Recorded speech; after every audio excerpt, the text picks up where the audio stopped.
hey, just go with what sounds exciting right now, and go where you can give your whole heart and give your best, because that's where you start to climb in the world, because people recognize energy and passion and hard work and commitment and integrity. You take those things with you, doors will open. You're watching the Marketing Misfits with Norm Farrar and Kevin King. Norm, I think I spend more time with you than you spend with your wife. I mean, what's like this last couple months? She's not complaining, put it that way. I came to your house and we hung out for a weekend brainstorming this new business we're working on. Then I spent time with you on this Rocky Mountain train of the CMS going across the beautiful Canadian Rockies, having to smoke a cigar with you. Actually, we smoked a cigar one night out of the whole trip. And then couldn't believe it. Go to Washington, D.C. and do this podcast thing. And every night until 3 a.m. to smoke a couple cigars. Sometimes I'm out there freezing, even though it's August or September. It's like 65 degrees. Who freezes in 65-degree weather? A guy from Texas where it's 100 degrees right now. That's who freaking freezes in that stuff. And that is someone who's not acclimated to that. It's like when I used to go to Colombia to visit my ex-wife, and I'd take 3 showers a day because it's so freaking humid. You can't go outside, or you got to take a shower because it's so humid. But so I'm not acclimated to that stuff. And then I'm seeing you coming to Austin. You coming to Austin for the think tank, and then I got to go with you to Nashville for some other thing. I'm like, man, we might as well just get married now. They allow that. They allow that up north of Toronto. Is that little area you live in up there, back in the woods? Yeah. Do they allow multiple? Hey, look, we even have outdoor plumbing or outdoor toilets, and we have plumbing. It's a great thing, Canada. And you got mac and cheese with ketchup on it. That's and ketchup chips, which you still never tried. Yeah. I go to Norm's house to visit him. He's like, hey, his wife's preparing some meals. You want something to eat? I'm like, yeah, that'd be great. So we'll get some mac and cheese here. Like, oh, perfect. I love mac and cheese. One of my favorite things to eat. She whips out the mac and cheese, and then Norm gets this big bowl of mac and cheese. And I'm like, all right, you got a good bowl. That's great. Let's go sit down over here and eat. And Norm's like, hold on, where's the ketchup? I'm like, what do you mean ketchup? We don't have any fries here. What do you need ketchup for? Takes a bottle of Heinz ketchup or whatever it is and just empties half the bottle on top of the mac and cheese. I'm like, what the heck are you doing? What are you doing? It's mac and cheese. That's the way you eat it. You just polluted this stuff with a bunch of red, nasty tomato and sugar. There's differences in Canada, right? Like when we eat French fries, we have vinegar on our French fries. Do you guys have that? No, I do mayonnaise. Ever since I went to Belgium, I couldn't do that. Since I went to Belgium, they did. It's the first time I experienced that years ago. I was like, this is really good. So I get strange looks when I'm at a place and I order some fries. Like, you want some ketchup? Like, no, bring the mayonnaise. They look at me like, what? What's wrong with you, dude? That's what I say. Peanut butter on their waffles, That's not something that some people don't like either. But you know what? It's whatever the person wants, whatever the customer wants is what you got to appeal to. And that's what our guest today, I think, is a master at. I mean, she's one of the probably, when we got to know her, like 20, both of us met her, I think the same, 2017, I think. In person the same time. Yeah. In 20, I think that was May of 2017 in Cancun at an event that I was helping produce with a couple other guys in the Amazon space. She's probably one of the most underrated, most successful marketers on the planet, actually, that you might not know her name, but you should know her name. And she's behind the scenes of a lot of these brands and a lot of these things that you have no idea. Yeah. And the one thing that always stuck in my head when she started to talk, I think this was at the 2017 conference, but the broken leg. And she had some picture there, and it was just, it was crazy. Do you remember that? Yeah, something about, I think, she had major fracture. Yeah. She showed a picture of it. Yeah. Like some hiking or bicycling or something. We'll get her talking about that. Yeah, we'll get her. Yeah, she'll tell the story. She's probably back behind the scenes right now, just laughing it up. Probably. All right. Why don't we bring her up? Let's do it. Let's not torture her anymore. I am. I'm Hello. laughing. There's so much here that I need to like unpack because like I'm like, where to start? First, I have to say peanut butter and jelly on waffles is like the primo. Like that's the ultimate. That's what I put on my waffles. So yep. I agreed with that. And then I was like, dude, Kevin, can you speak at my funeral? Like that was such a I always wondered, like, what are people going to say when I die? They'll be, but yeah, I'm having Kevin speak at my funeral. And then it wasn't, I have only broken one bone in my body, but I've broken it 3 times, and that's my nose. It's been put back together quite a bit from basketball. But I thought it was your leg, a compound. You're thinking about, I know exactly what you're thinking about. I had just missed a box jump at CrossFit, and I gashed my leg. It went all the way to the bone. I had like 38 stitches. They had to put it back together. They were going to give me a shin job. And I was like, of all the things that need a job on my body, like a boob job, like face lift, whatever, it's not a shin job. But I didn't know you can get one of those.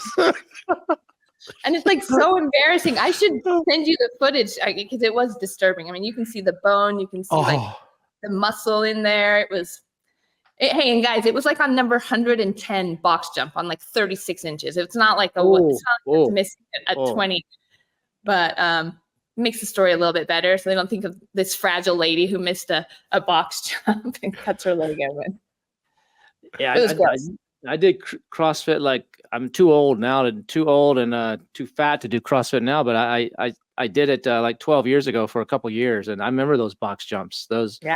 And I have no balance, and I'm the guy that's like falling backwards and like, but now I do I do old man stuff. I do step ups. So my trainer now will have me, step up and raise a leg up in the air and come back down and do the other leg. So I'm doing the old man version of box jumps now.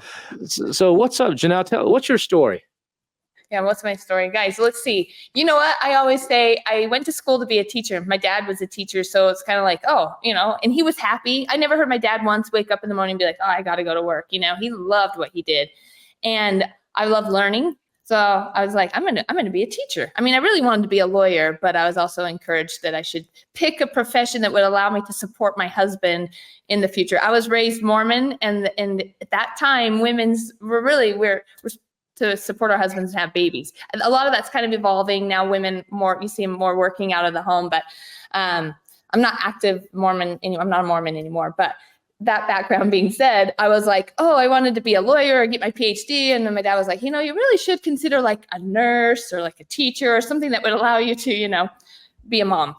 So that's how I ended up as a teacher. I was like, well, my dad's a teacher, I'll be a teacher. And long story short, I went into teaching. You make like $20,000 a year. That was 20 years ago, but I'm sure they're up to maybe $28,000 a year now. And you don't make a lot of money, but you sure do make a big difference in those kids' lives. So I really did enjoy it. I taught history and English. What grade level? I taught everything from elementary to college. I've done it all. And my favorite is the high school kids. I just love that age, But what I tell you why that's important is because I believe teaching school is what gave me an understanding of how to break down complex subjects, simplify them. And anyone who can communicate clearly becomes very powerful. And I don't know if you guys follow Alex Hormozi. He's got great marketing advice, but I think his power really has come from his ability to communicate so effectively. He can take complex subjects and break them down so it's very, very simple.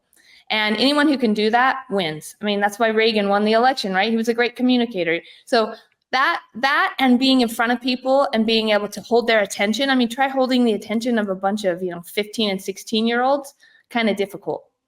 So I think what's probably given me the skill that's helped me make the most money is that ability to clearly and effectively communicate, or to sit and think about a complex problem and how to break that down into something that can get results. That's the heart of marketing. You understand a person to get into their head. What is the problem? What's the solution? How do I convey that? How do I grab their attention? I mean, that's the whole crux of grabbing, someone's attention is the hook. And so all of those things, I think, as I started studying marketing later, because I wasn't making very much money teaching, and I became a single mom. I had 4 kids under the age of 5, and I was like, I'm going to be poor if I'm just a teacher. So I started studying copywriting because I taught English, and I was like, okay, I started writing a newsletter for one of my buddies that had a company.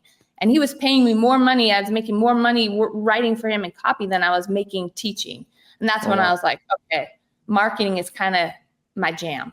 And that's how I started into marketing. I mean, there's a lot more backstory, but people will get really bored with all the details. But I just, why I say that is because my kids right now, I've got 3 kids that are at the college age, right?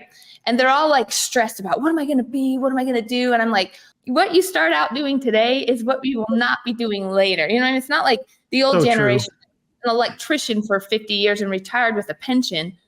I can look at all the different things I've done, and they've all built on each other and, you know, pivoted, and there's opportunities that come knocking. And I'm like, hey, just go with what sounds exciting right now, and go where you can give your whole heart and give your best, because that's where you start to climb in the world, because people recognize energy and passion and hard work and commitment and integrity. You take those things with you, doors will open, and then you get to choose. Do I want to do that? Does that sound fun? And that's a very different way of walking through the world than, oh, I have to work, or I have to get money, and I have to, you know what I mean? It's like, what feeds my soul? Norm, you started out as a Chippendales dancer, didn't you? And now look at you. Look how far you've come now. Yeah, I'm more of the chips. It was really I dance around chips. I think that happens a lot. You hear those stories a lot where people go to law school and they work, they grow up their whole life. I want to be a lawyer. People have been telling them, you're good at arguing, you're good at debating, you should be a lawyer. They go to law school and they get out, and 2 years later, like, I don't like this. And they end up doing something totally different. That happens a lot. I mean, I'm fortunate. I went to school for business and marketing, and I still do business and marketing, but that's been my passion since I was 3 years old. But for a lot of people, there is a big pivot there, and you don't really discover yourself sometimes till later, because society tells you what you should be, or parents tell you what you should be. And they try based on what their experience is, and that may not be what's best for that person. It's so true. I think I've read so many books, but it seems like a general theme running through them a lot lately is like, find that thing where time disappears, you know, that flow state. I mean, because have you guys ever had that? I have that in a lot of different things. You know, playing any sport, time totally disappears for me. Doing things like this where we're talking, engaging, or teaching, time totally disappears. Deep work, when I'm thinking creatively, time disappears. That's where you're happy. You're in the moment. You know what I mean? You can't think about anything else. It's like, that's, if you can teach your children or a friend or who's struggling, what should I do? It's like, have them get in tune with when does time disappear for you? Because you'll never work. That's a good way to break it down simply, like you just said, and simple, complex, is find something where time disappears. I like that. That's actually a really good way for all entrepreneurs and business people. You should, you know, there's people like, for example, I do a newsletter, and when I sit down, it takes me 2 to 3 hours to write this newsletter. Time disappears. That 3 hours goes quick. I'm like, the end of it, like, where'd it go? But for somebody else, that would be like torture for them to sit there and try to do that. And so, what for you right now? What is it that? Is it the branding? Is it the marketing? Is it the constant? Because you're constantly doing new things, like new challenges, new projects. Is that what it is that drives you, or what is it that makes that? That's my favorite. That's my favoriteest thing. It's like birthing a baby. You know, I love starting out with any new company or a consult. It's like they come in and they have all these issues, and they just want you to kind of look and help. And I love to get in and start diagnosing and be like, oh, this is what you need to do, and like just. Or starting a new business. Everyone's like, why do you have so many businesses? I'm like, that's the funnest part. When you get to sit down and be like, what's the story? You know, how are we going to, who's our target? Like, what's our differentiation in the market? How do we position ourselves? How do we deposition the competition? Like, how do we just lay the foundation so that everything hereafter is easy? Because if you do that foundational work, then everything, the ads that you run, the influencers that you go after, it's like, you've got this roadmap. You know exactly what to do next. And I think analysis paralysis happens, or confusion with brands, is because they don't really know who they are. They're trying to figure out after the fact. You know, we don't talk just Amazon here, but I see this problem a lot with Amazon sellers, because they got into the business on this idea that they just got to find a product, find an opportunity where, you know, they can go into a marketplace and make a product and make some quick sales.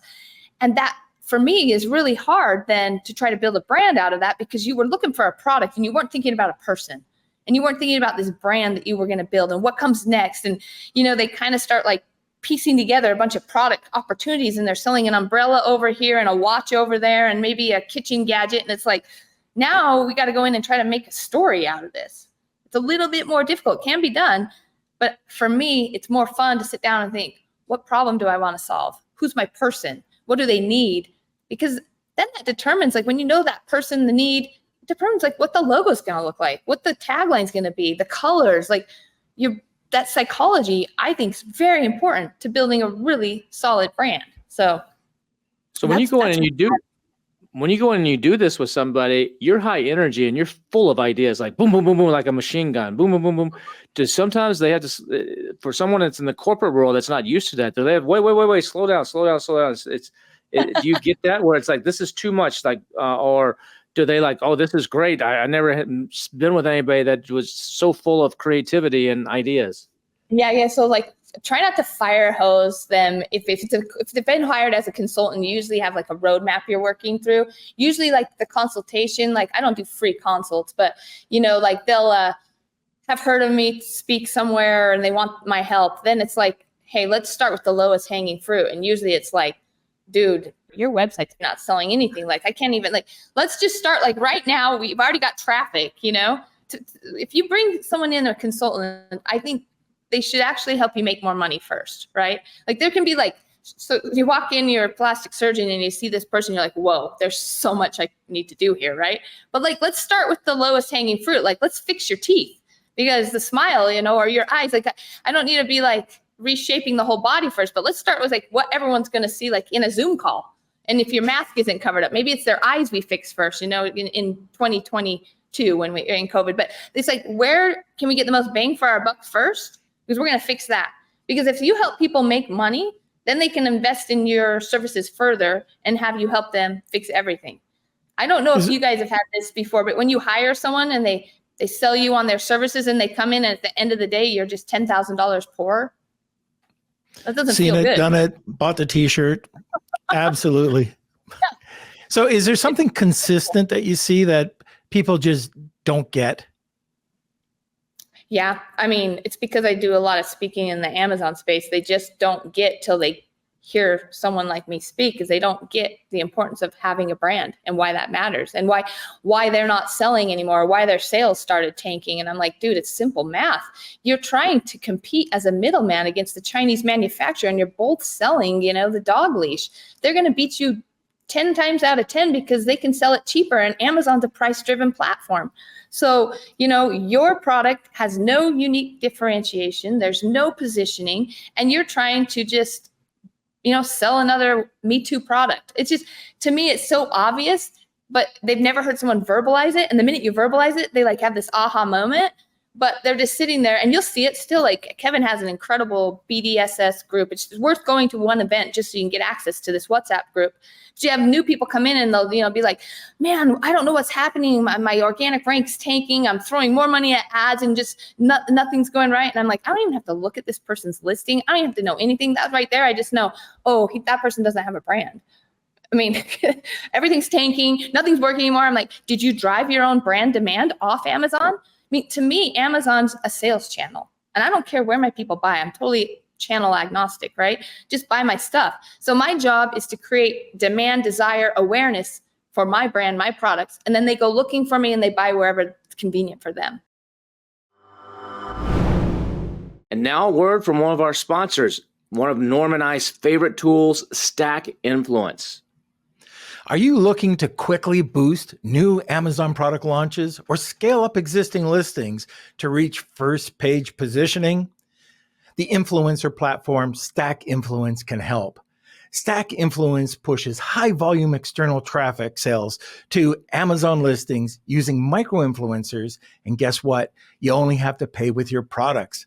They've helped up-and-coming brands like Magic Spoon compete with Cheerios for top category positioning, while also helping Fortune 500 brands like Unilever launch their new products.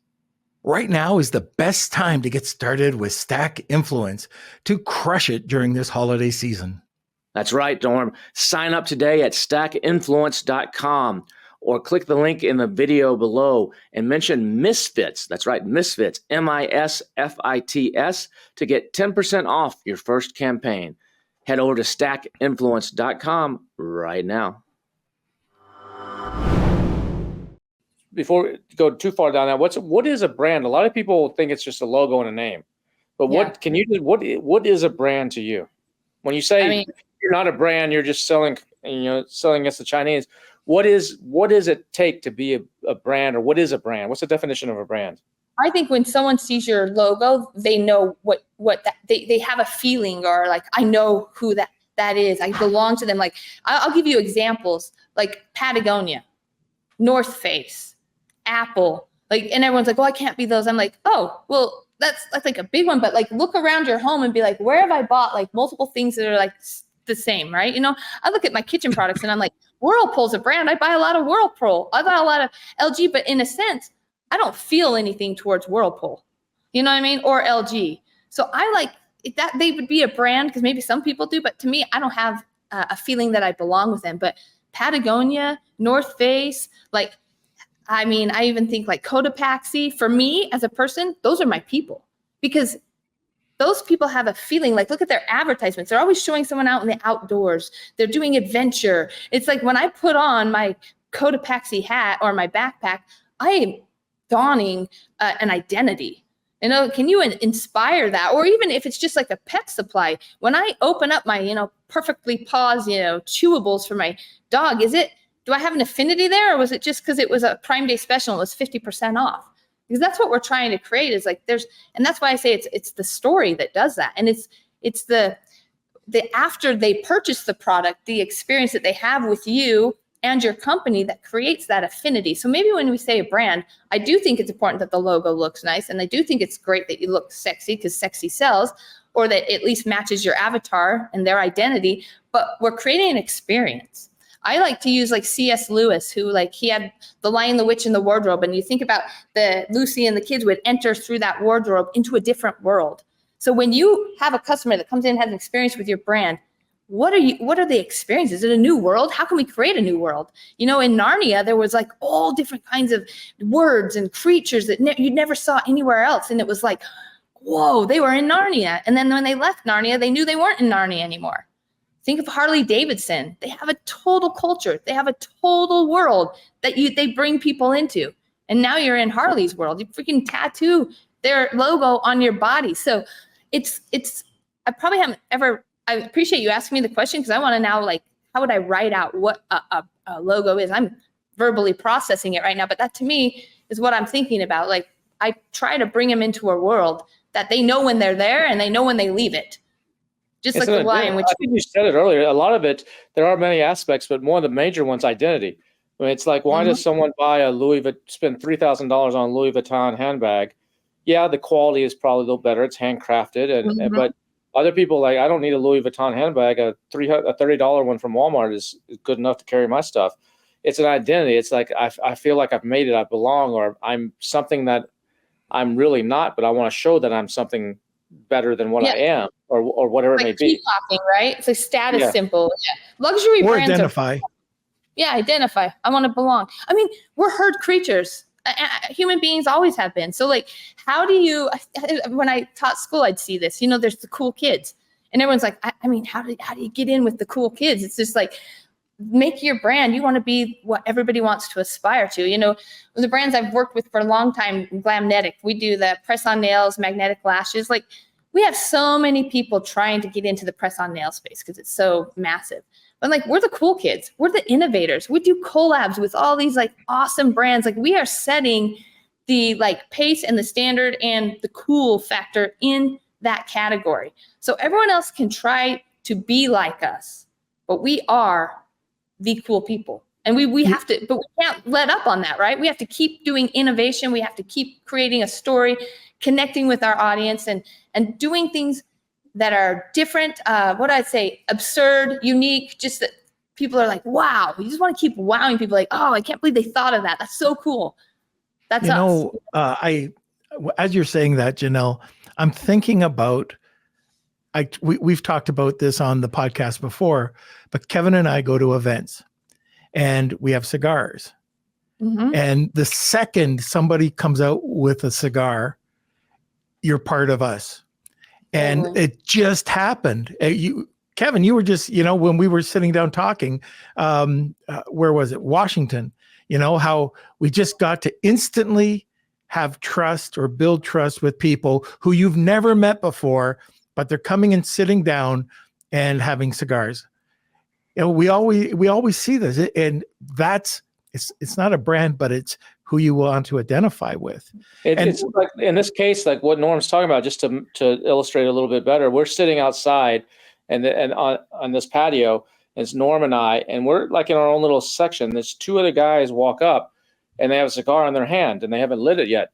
Norm, if they did not have a cigar in their hand, they would have gone, there's plenty of other seats around. They would have gone and sat in these other seats. But instead, they saw that we were smoking cigars and they walked up and said, "Do you mind if we join you?" And we had no idea who they were. They sat down, but they were instantly in with us because of that what you said, that herd mentality, that identity. Like, these are cool guys. They're smoking a cigar. We can sit right here with them. We don't know who they are. Then you start talking to them. You get to know them, and you tell stories, and it goes from there. But if we're not smoking a cigar, they would have not come. "Do you mind if we sit with you?" That would not have happened. Period. Yeah. It's they would have sat somewhere else. Signaling 100%. I literally just went on a Harley Davidson ride through the Rockies. I've never driven a Harley. Okay. And I borrowed some gear, from friends. I had a do-rag that had Harley. I had my leathers, my chaps. I'm like, you guys know me. I'm like this.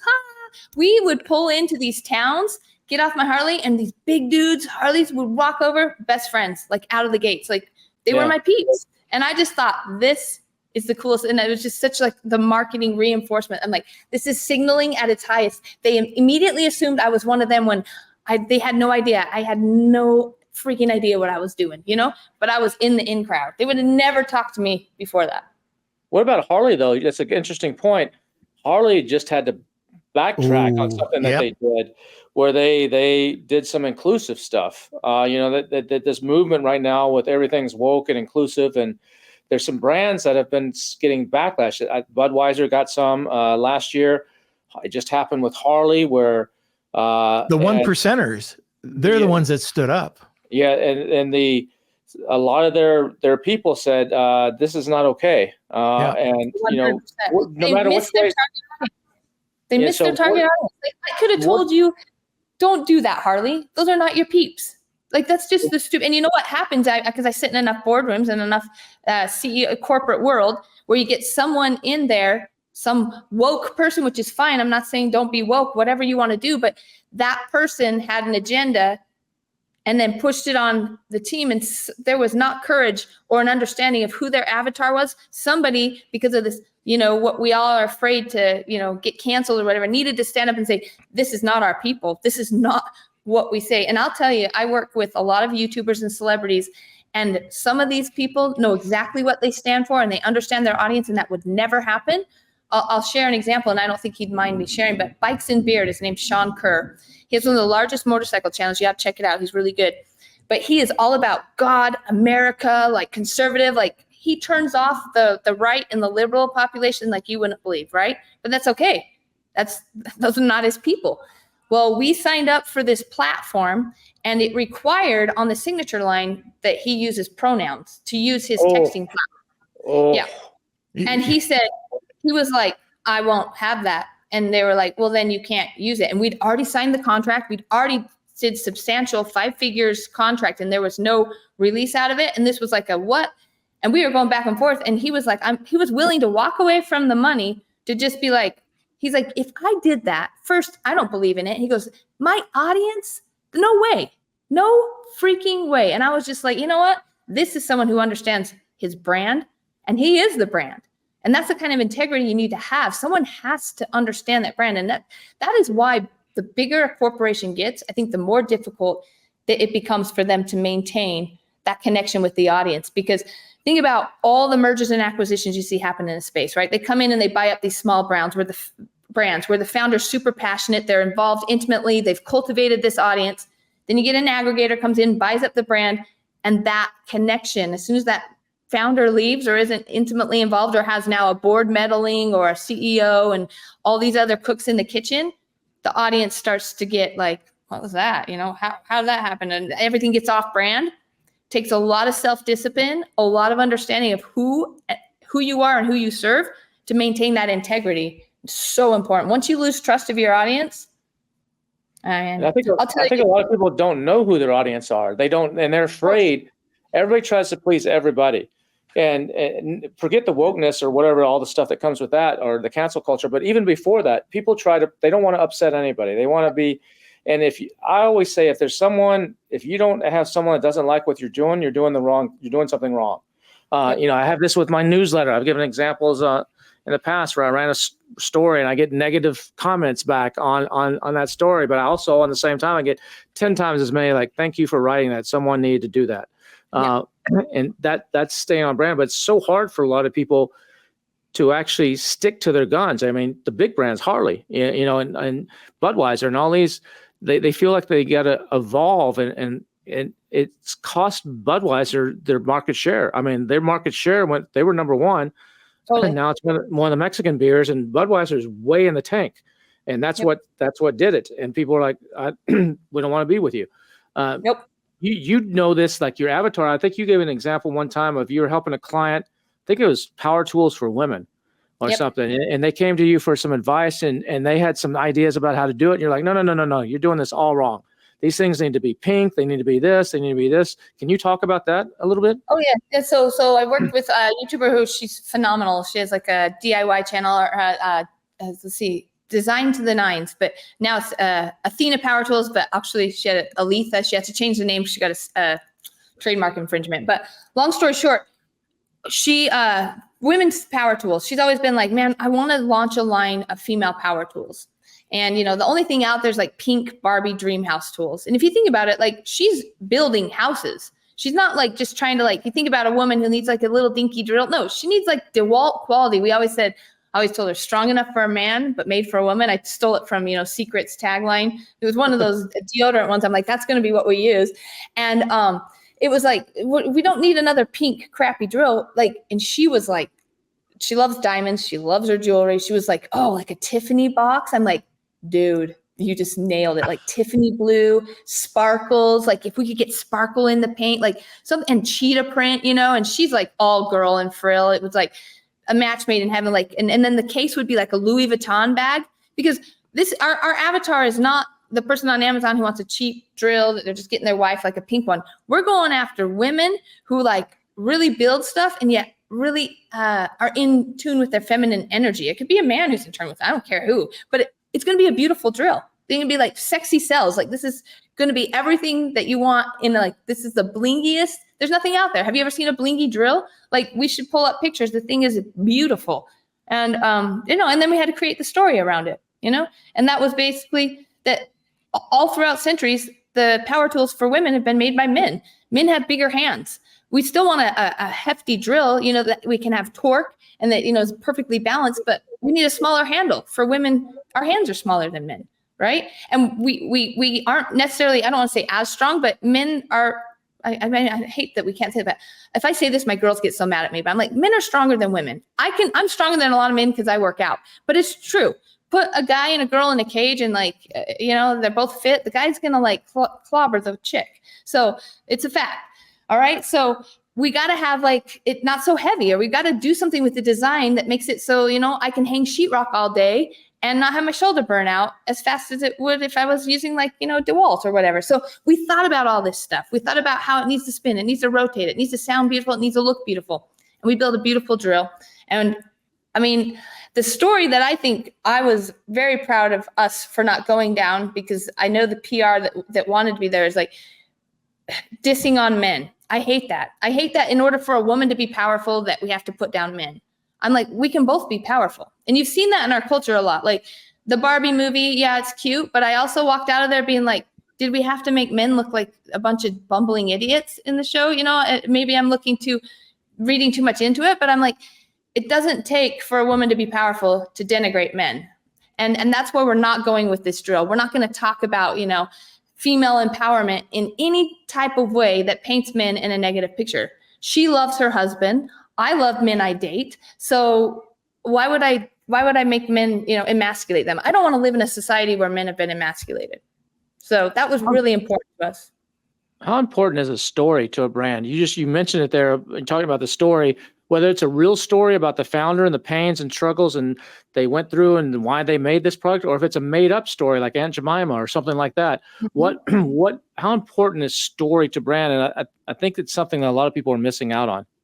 Yeah. I personally don't want to work with any projects now that don't have a compelling story, because to me, it makes all the difference as the marketer who comes in that gets to create the creatives and, build on the story and push it out.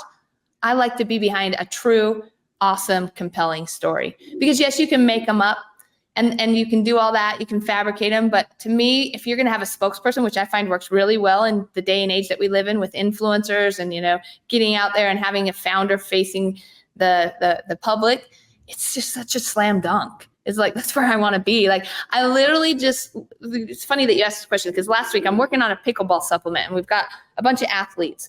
And one of the key athletes we were working with, I was meeting with her and I just didn't feel the passion, and I'm sitting there being like, look, I can be playing pickleball or launching this supplement. And if I don't have a founder that I feel has this passion and this fire and this story, it's like, that's what's going to carry this. So I went back to the team and I just said, I'm out. And they were like, what? What is it going to take to keep you in? And I was like, the only thing we can do is we got to get more athletes. And I've got to sit down with them. I got to see who's got the story. And maybe we bring maybe it's going to be a bunch of athletes that we, build a think tank and we bring them all in and then we craft that story. We go, this one right here, I'm not excited about it. I'm not going to do it. And they were just like, dang, but that's where I'm at now anymore. I'm like, I need someone that is like super connected to their audience or wants to build that audience, that I can feel when I talk, you feel it. You feel that like there's something in there. You feel the energy that has to be there, because energy connects. It's like it's a living, breathing thing, and it touches people and it can cause action. That's what we need. I've talked to a lot of Amazon sellers, and one thing they'll make their logo before they even know their audience. Yes. They'll start to sell. They'll have a tagline. They'll have that brand story, but they don't know the audience, and so they're already 2 or 3 steps back. You got to get that audience first, and we try to tell people, spend the time. And then build that. I mean, Kevin, when you came down, just to get the foundation, we spent the full day just looking at, how can we be slightly different? Who are we going after? And, then we started, just so many people, okay, I'm going to do something red and blue. Here's the tagline. Here's the name of the company. I'll go and I'll just press a button and AI will come up with the name. Yeah. Nope. No, you had your art guy on this. We're doing something called Dragonfish, which we'll be announcing more details later, but there's 5 components to this thing. It's not an agency or something like, what people are out there. There's 5 major components to it. And Janelle, you'll be hearing from us on some of these, I'm sure. And we'd love to work with you actually on some of these as well. But we came up with these 5 concepts and we put them to name them. We created a way to name them. It's very unique. I don't want to give it all away right now. But it's very unique. And then each name, we had to describe each name. And we used a little bit of AI to help us in the brainstorming process as well. It's not all written by AI. We did a lot of it, but we help us refine this, brainstorm, it's like having 5 other people or 100 other people in the room to throw back ideas at you. And then we did it. And then Norm went out to his art guy and said, okay, make some designs around this that represent each one of these 5 little sections. And they did that. And each one's a different color. And then we analyzed the colors we ended up switching them around, a couple colors around, because this particular thing means movement forward, and you can't have a red on movement. I'm just using this as an example. This one, a red color can't be movement forward. That's stop. So movement forward needs to be green or whatever it was in this case. But it's that level of detail, and we haven't even launched this yet, but we know our avatar. There's a big thing in the avatar. This is who it is. These are the people that we're reaching. These are their pain points, and this is how we're solving them. And then it took all day to name the 5. It took all day just to do 8 hours. to do that, of concentrated like brainstorming. And that's the attention to detail that wins. And that's what I always try to tell people. I'm like, when you see something and you're like, oh, that's beautiful. And you don't know all the work that went into it.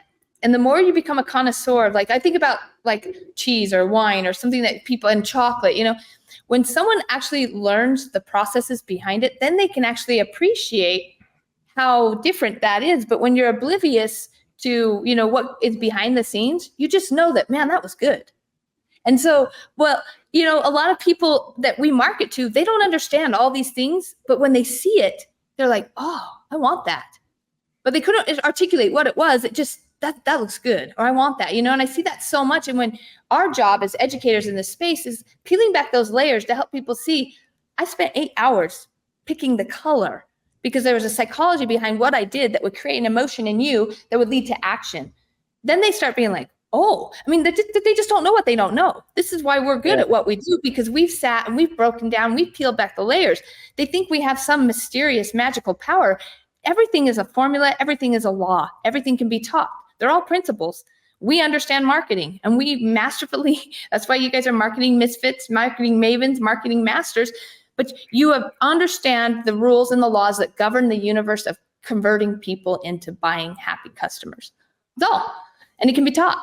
And so that's why people listen to your podcast, because every episode you have, they're going to have aha moments, and they're going to be like, oh my gosh, I didn't know that. I remember when I was learning marketing, I could look back through my life at everything I've ever bought and how I'd been manipulated or, coaxed down that line, or why things resonate with me, that it was opening a Pandora's box for me of how my brain works and how marketers get in there with my pulling on my heartstrings and the hooks. And it was just a world that I love. It speaks to me. Other people, it probably bores them to death, but those people like to look at spreadsheets and I don't. So that's the beauty, and I believe that's why the world is advancing so fast now, is because we all have such access to education and information that we can teach people things, and they go and they take it and they improve upon it, and the iteration becomes so quick that I've never seen such an acceleration in talent and growth and in every area. I played not professional sports, but I played competitive sports my whole life. And I look at the kids today at that when I was playing at the college level, high school level, and I'm like, they're like how the pros were back in the day. And I'm like, you think of the access these kids have today. They can go on YouTube and watch drilling tutorials for I look at the ball handling skills of some of these kids, and I'm like, they're watching tutorials on YouTube to learn how to do dribbling that I got to go once a week to my coach and practice, with the team. These guys are out in their backyard dribbling, think how amazing. I get the chills just thinking about the rate of progress, because we're so open with information now that people have access to this. Somebody in Africa now can take the same information that we were privileged and they never got, and they iterate and they improve, and it's just changing the world. It's an exciting time to be alive. Hey, Kevin King and Norm Farrar here. If you've been enjoying this episode of Marketing Misfits, thanks for listening this far. Continue listening. We got some more valuable stuff coming up. Be sure to hit that subscribe button if you're listening to this on your favorite podcast player, or if you're watching this on YouTube or Spotify, make sure you subscribe to our channel, because you don't want to miss a single episode of the Marketing Misfits. Have you subscribed yet, Norm? Well, this is an old guy alert. Should I subscribe to my own podcast? Yeah, but what if you forget to show up one time and it's just me on here? You're not going to know what I say. I'll buy you a beard and you can sit in my chair too. And you can go back and forth with one another. Yikes! But that being said, don't forget to subscribe, share it. Oh, and if you really like this content, somewhere up there's a banner. Click on it and you'll go to another episode of the Marketing Misfits. Make sure you don't miss a single episode, because you don't want to be like Norm. Oh.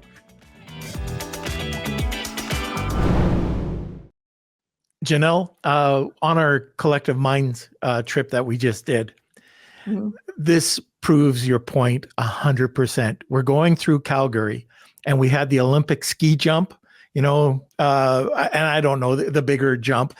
They had to shut down the jump because of the speed, the way that they've changed the sport and the training. The actual jump, the skiers would hit the highway. So they had to close the jump now. like 25 years ago or whenever it was in the Winter Olympics, and they had this open where you could go and just play on it or train on it. But like Norm said, they had to close it to the public because the training has gotten so far advanced, and the technology and the way that the current people back then could not have jumped. It's too close to the freeway, and freeway is 100 feet away or so, whatever it is. It's a long ways away, and now it's too big of a risk that people are going to come off of there and land on the freeway. Versus that would never happened in the Olympics whenever it was 20, 30 years ago. That was there. Eddie the Eagle. That's why. Oh, I love that. I love what you guys do too. Like, you guys are big on masterminds. You bring the community together. It's just genius because, I mean, we know about mirror neurons, right? Like, I don't know if you understand. I've heard that, but like when I'm playing pickleball and you're my partner, if I play with someone who's better than me, my game improves immensely. If I'm playing with someone that's less than I am, I'll match that. I'll kind of play not as good, or if they may step up and play good, better, because they're playing with me. And that, to me, that's like true in everything. Think about when you get in a mastermind, a room full of like movers and shakers that are doing exciting things, you step up your game, you learn things. And like, that's the beauty of a mastermind. And you could have a mastermind of, everyone's like wants to get into, Alex Hermosi's mastermind, or, I got to get into Tony Robbins' mastermind. Like, no, you just need to be in a room of people that are like on the same trajectory. Like they have a generative force driving them to always do and be a little better. Because that synergy between one person doing that and you're all doing that, the lift is astronomical. And that's what we need together. The confidence, bouncing ideas off each other. Like, I'm raising my game, I'm trying this. It gives someone else freedom, courage, the ability to try it themselves. And that's all marketing is. We're just we're failing fast. We're trying to see what doesn't work to stumble onto what does work. And then when we find what does work, we throw a whole bunch more resources behind that. And it never stops because everything's changing, and the rate of change today is unbelievable. I think it's a hard time to be a marketer, in the fact that how much that you have to like learn and stay on top of, because it changes so fast. I've felt like, wow, I feel like I've got to constantly be, well, I want to say two things, because I do believe you feel like you do need to stay up with everything, but I also find that the more things change, the more they stay the same. Like the principles of marketing, always the same, right? Human psychology has not changed at all. Yep. It's the technology is different. The way you deliver it might be different, but the underlying principles, you can go read books from 100 years ago on marketing and they still apply today. Yes. And so it is such a beautiful thing about our industry is that the more things change, the more they stay the same, but there's just always something new that you could be doing and trying. Like, there's so many things. I wake up every morning like, I want to try this. I want to try this. Like, I still want to try this and this, but you can't get to them because you really still haven't gotten all the juice out of the one lemon that's already bringing in a bunch of, making a bunch of lemonade. So it's like, I got to make sure I tap that whole vein dry before I worry about all the other shiny objects. But so much I still want to learn. That's what I'm like. I don't know how people retire. Honestly, so much I still want to do. I don't either. Where do you get your inspiration? Where is it from? Reading? Is it from watching other marketing people, sitting down and just scrolling through YouTube going, that's cool, that's cool? Is it just trial and error, or is it just things just come to your head? Where's your inspiration and your like you said, staying on top of things come from? I've been a voracious reader my entire life. I read several books a week. I consume podcasts like crazy, and I'm very eclectic. So I don't want to just be watching marketing podcasts. I'm watching everything under the sun, from like how to build new cars, like how the NASA sent up the rocket, like, because everything that I read this a long time ago. So you remember the Scott Adams that did Dilbert, the cartoonist? Right. It stuck with me.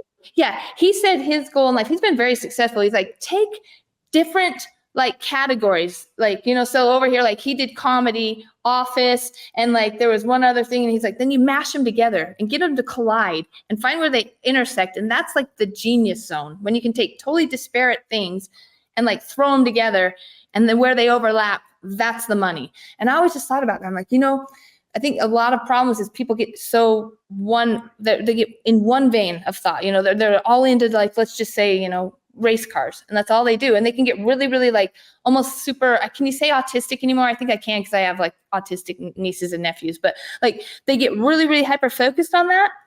But like there's a genius that comes when you can like take something from another category and layer that on, because I don't know, for me, that's where my insights come. I'll be watching something on real estate and I'll be like, oh, that's really interesting how they built their portfolio that way, how they were aggregating through like creative finance. And then I start thinking about how I'm having this problem over here with a brand, that's like kind of needs some infusion of cash. And I'm like, oh, I could take that, idea from over here, how they did it in real estate to build their empire. What if we tried that in the e-commerce space? And so had I not been in a different segment, that idea would have never came that you could apply over here.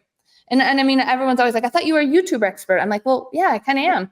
I am a YouTube expert. And that's why I think when I started doing video ads on Amazon, I would crush it because I took what I knew from YouTube, applied it to Amazon in the ads there. And so anytime you can learn something over here and come apply it over there, I think that's where I win. And so everyone always says, oh, focus, focus, focus. And I say, I actually think my strength is the fact that I am so eclectic. I've been everywhere that I can pull from all these different. The generalist can then be pulled down into a specialty, whatever platform I'm on at the time. I can take those principles and narrow it down in the laser beam focus, and it works for me. But there's one thing I want to say is that I do think that people think they're more special than they are. And everyone thinks, oh, I wish I could do what she does or he does. And I'm like, you know what it is? It's just don't give up. I've learned that I just have a tenacity. Is that like a pertinacity or something? I'm tenacious. I'm not going to give up. I will win. I don't quit.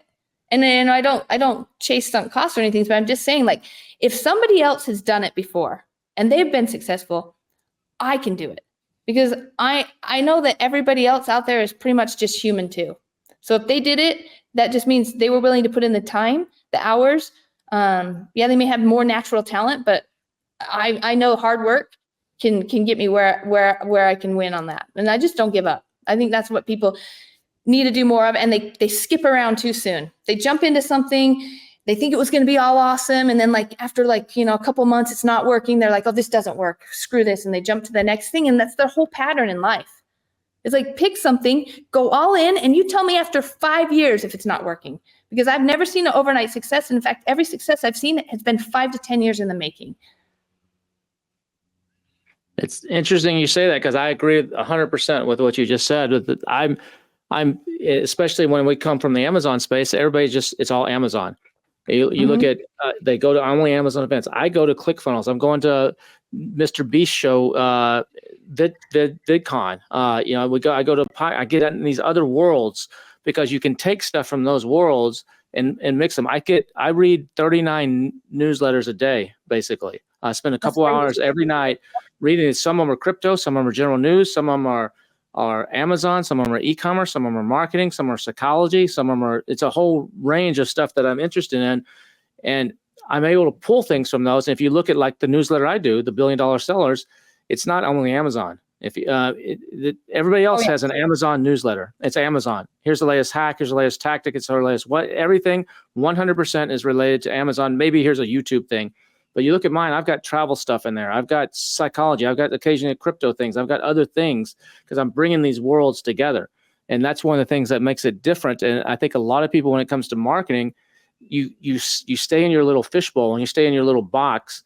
And that's where you try to maximize that box. But a lot of times the best opportunities are exactly what you said, outside the box, and bringing something from another world, whether it's the pickleball world or it's the camping world, and bring a real estate world, like you said, and bringing that in, because there's lots of great ideas and other genres and ways they're doing things differently that can be applied across.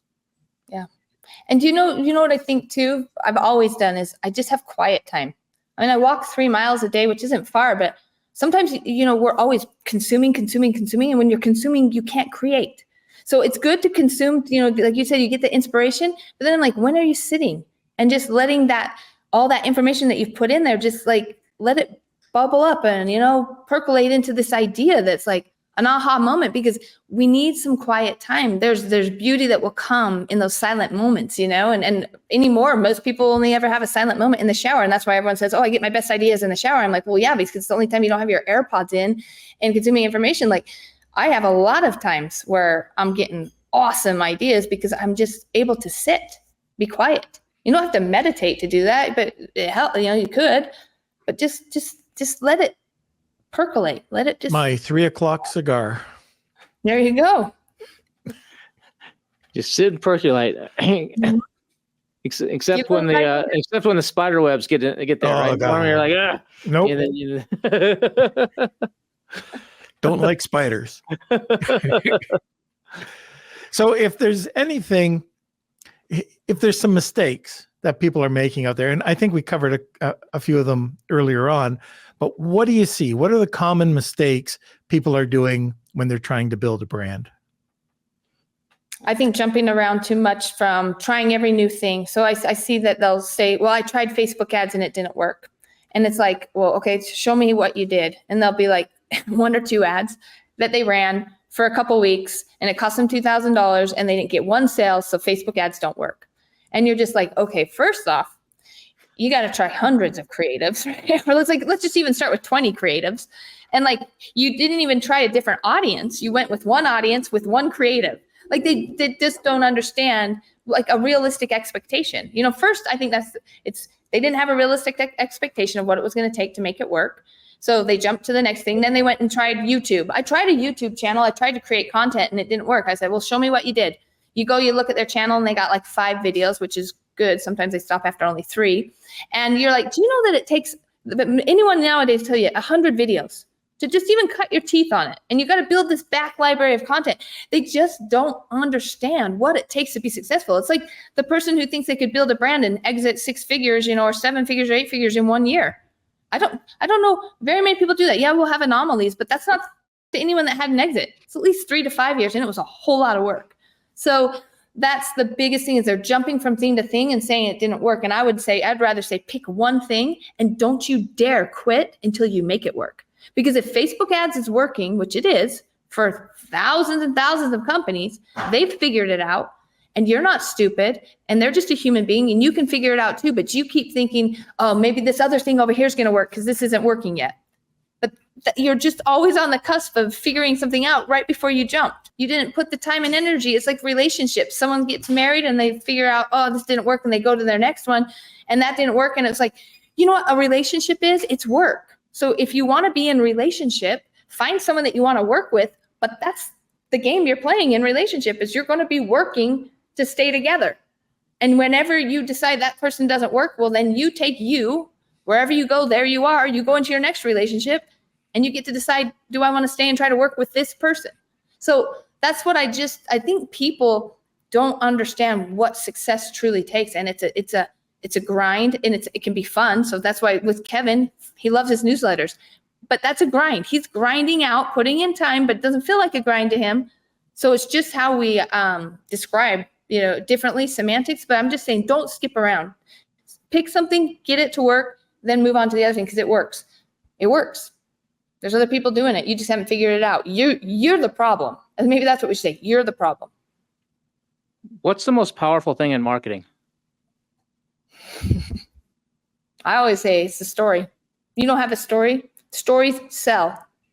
You have a good story, then there's so many mediums that you can tell it. And in fact, if you even suck at marketing, but you have a good story, you'll win, because we've been conditioned from childhood to listen to stories. The minute you started telling the story about how you came up with your colors, even though that's probably the most boring thing, it's not even what you would think was a great story, you had me, because you started telling a story, how I sat there and I was like 8 hours, like, why did I pick the red? I want to know like how this all came about. Like anytime someone says, oh my gosh, let me tell you what happened yesterday, that's a hook. I didn't have to think of something super creative. It's like, oh, here comes story time. I learned that teaching history to high school students. They had been in history. They thought it was so boring. They had a coach that was teaching it. And I was like, history is the most exciting thing. It's like story time after lunch every day. Today, I'm going to tell you about how thousands of young men were like wasted on Utah Beach, with machine guns. And like, they're all just sitting there like, they knew from that day. I came in teaching at 20 years old. This high school guy in the middle of the year, he was a coach, and he got the boot, and I'm done student teaching. They need someone to fill. I get pushed in with all these kids, and they're chewing on their gum. It could totally be a Hollywood movie. Like, who's this chick? I mean, I could date her. Like, I got a 19-year-old in my class, and I'm like, they all hate history. And I walk in and I'm like, dude, this is like, I just tell story time every day. And like every single one of those kids, history was now their favorite story, favorite subject, and they all want to be history teachers. And I'm like, that's the power of a story. I mean, I'm like, how did that guy botch that? was just story hour every day. And, he just would have them reading a textbook. And textbooks are so boring. We could tell a story every day about how this world came to be. And they were like fascinated. I had them wrapped around my finger. The brand story, to sell to your customers is one thing, but it's also just a great way to have all the buy-in from all your contractors. And one of the things that we used to do with some of the brands that we used to work with is, you have your brand story, but then you make keeping on track, but you'd make it where there'd be the buy-in for, you'd have your hero, you'd have your villain, you'd have the pain points as, represented as somebody. And this way, all the contractors would all of a sudden start to understand what you're trying to achieve. And a guy, his name was Jeff Sass. He's been on my podcast before. I never touched on that before he showed me what he was doing with a large brand he was working on. And I thought, this is genius.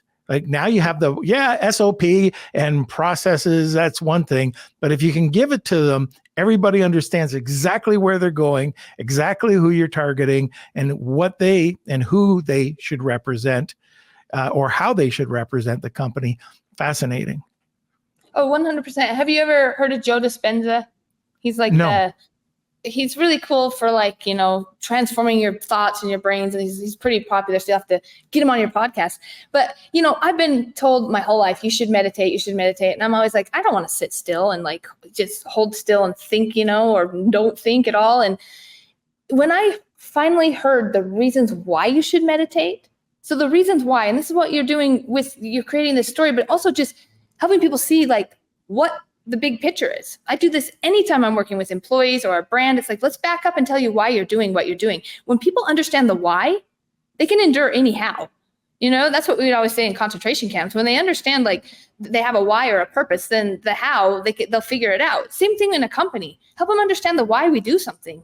Then if their job really sucks, they'll at least be able to do it because they can endure anyhow because they're behind the why. And I'm telling you this because he explained what happens when you enter theta wave or beta and alpha and how the brain works and how you can have coherency in your brain waves and what that does with your heart and then your regulated breathing. When I understood the mechanisms of why you sit and meditate and breathe, it was oh, game over. I get it now. Okay, I can train. I'm rewiring my brain. It wasn't just sit still and, meditate for 15 minutes. I was always why? And they say, oh, it just helps you be calm. But when I learned that I'm training my brain into a different creative state, almost like a hypnosis, and you learn what it does for your blood pressure, how it can heal and regenerate your cells. And this isn't woo-woo stuff. He's doing science. For me, that makes it be oh, I got it. And there's a lot of people that work that way. Some people can just intuitively feel oh, that feels great. Those are easy ones to win. But when we're trying to win by logic, because most people think that, marketing's logic, we all know it's an emotional decision, but you want them to buy on emotion, but then they have to be able to back it up with logic.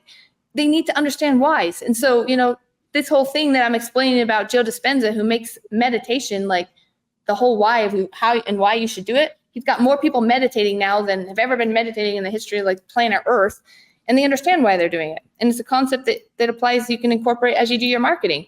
Help people understand the story, help them have the emotional connection. So now they have the logic to back up why they made that decision, and you win, because that's all you need for people to feel good about what they just did, which is buy your stuff. So.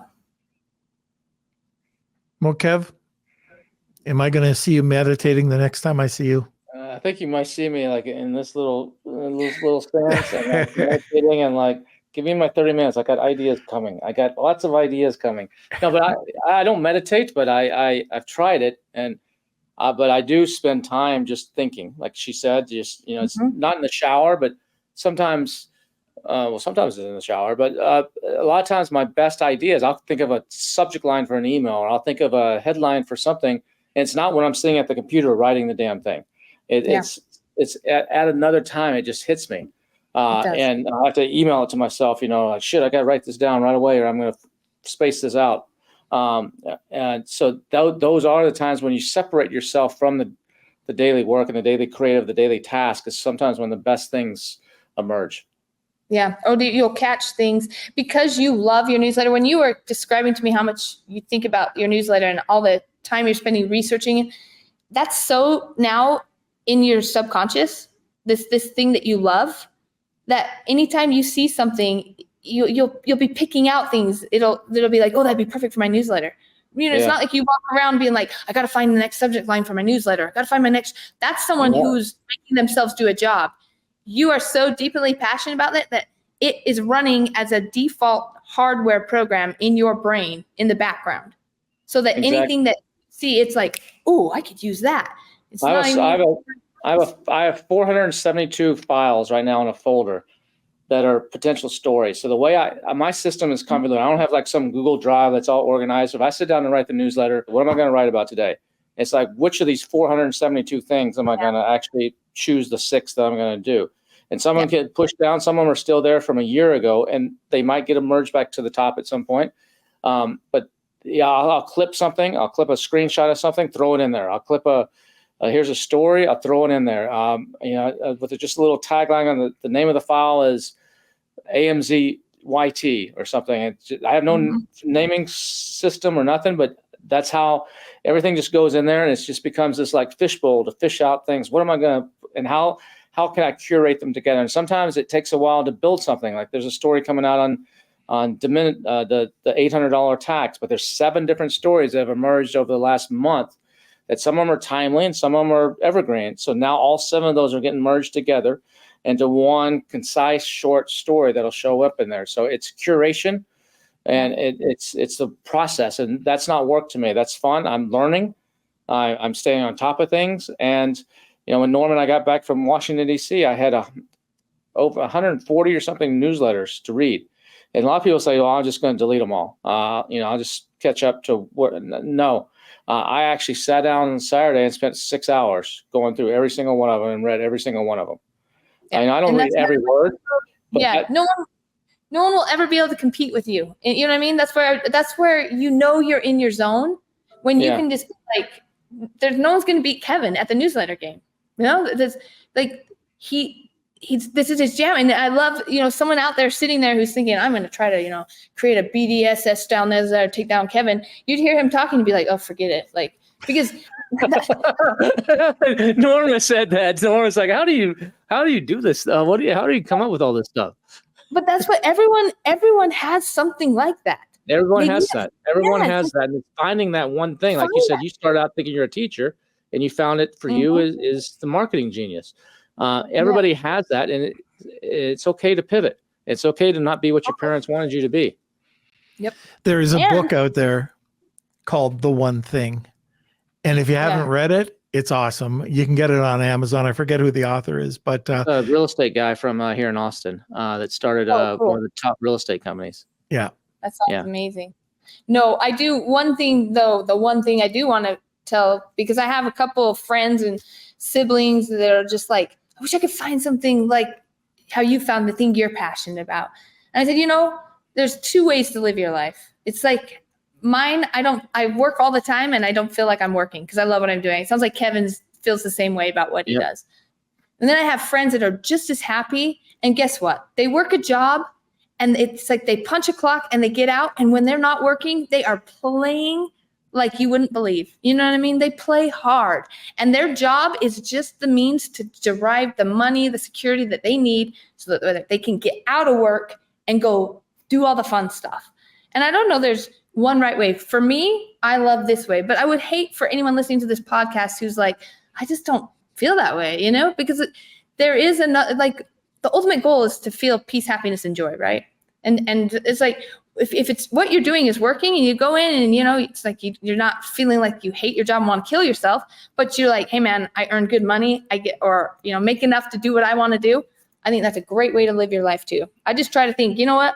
I'm going to be dead one day. I don't want any regrets. I don't know if there's something else after this. If there is or isn't, all I need to know is if there isn't, I'll be so happy with the way I live this life and maximize it to the fullest, because I'm not guaranteed anything else.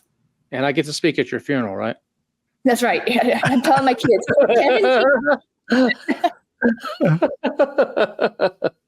Make sure you have everyone do a pyramid at the end. Well, Janelle, I want to be on top though. you want to be on top? Yeah. Norm, you want to be on top? I'll crawl right up.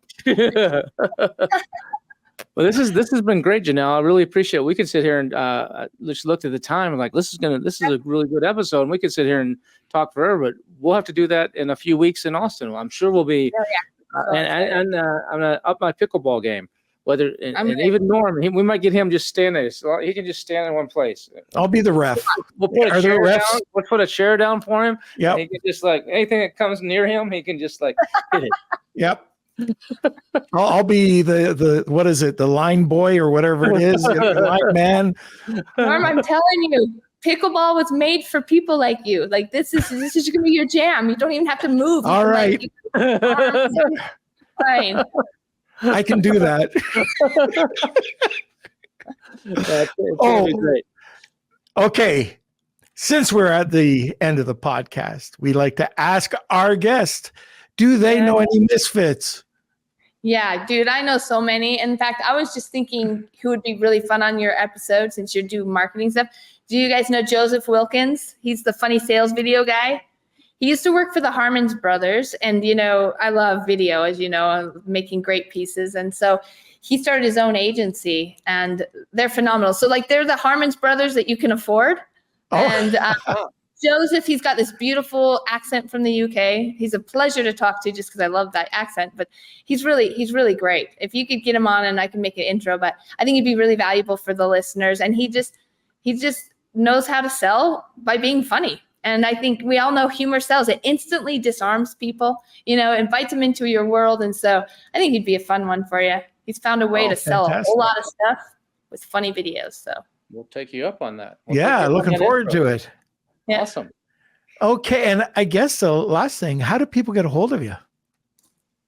Well, goodness, I'm pretty easy to find. JanellePage.com. That's my website. On Instagram, people are always like, what can I follow you on Instagram? I'm like, it's Janelle Page 11. That's JANELLEPAGE. And 11 was all the sports I played. That's my number.